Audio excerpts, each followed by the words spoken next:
تو یہ صندوق کا ان کا دیکھا بھالا ہوا تھا، جو گروپ تھا بنی اسرائیل کا، یہ صندوق کا ان کا پہچانا ہوا تھا، اور جانتے تھے اس صندوق کے بارے میں پہلے سے بھی وہ آگاہ تھے، خبردار تھے۔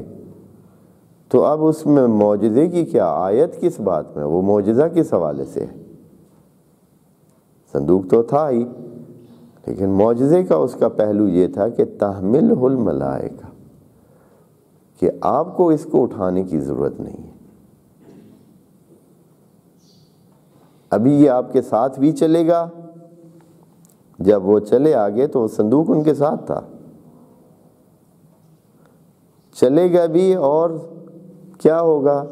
آپ کو کسی کو زحمت کرنے کی ضرورت نہیں ہوگی، ملائکہ اٹھائے ہوئے ہوں گے، آپ کے ساتھ صندوق چلتا نظر آئے گا، کوئی اور کچھ بھی نظر نہیں آئے گا آپ کو۔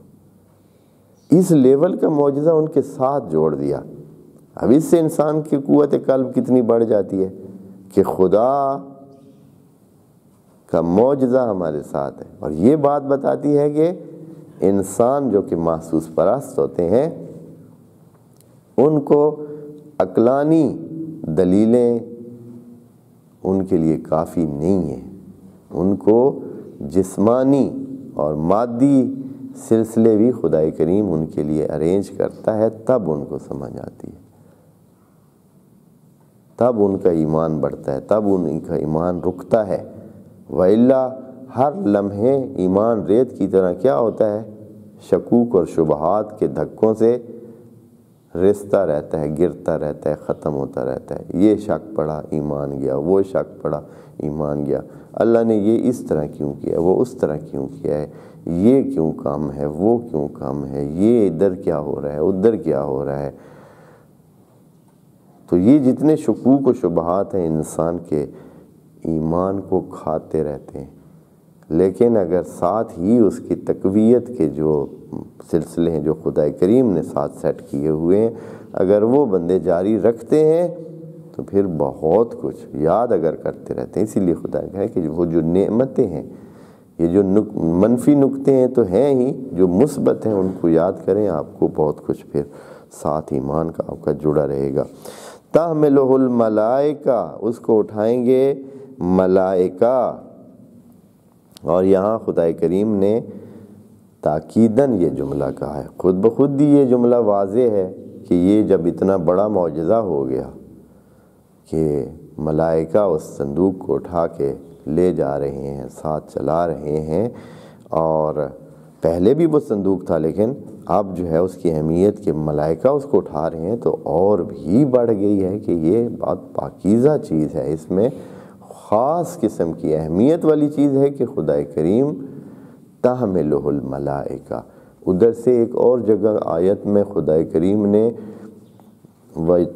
یحمل عرش ربک کتنے ثمانیہ، عرش رب کو جو ہے اٹھانے کے لیے خدا کریم نے 8 فرشتوں کا ذکر کیا ہے۔ اب عرش رب کیا ہے یہ اپنی جگہ جب آئے گا تو بات کریں گے، یہ ایک اپنی داستان ہے کہ اس کا کیا مطلب ہے، آیا کوئی فزیکل چیز ہے یا کیا ہے۔ تو یہاں یہ ملائکہ جو کہ خود بھی آپ خود اس کو بھی، اس پہلو کو بھی اگر سوچنا چاہیں تو سوچنے کے لیے دروازہ کھلا ہے، اور اس پہ کام بھی کر سکتے ہیں کہ ملائکہ تو فزیکل وجود نہیں رکھتے ہیں،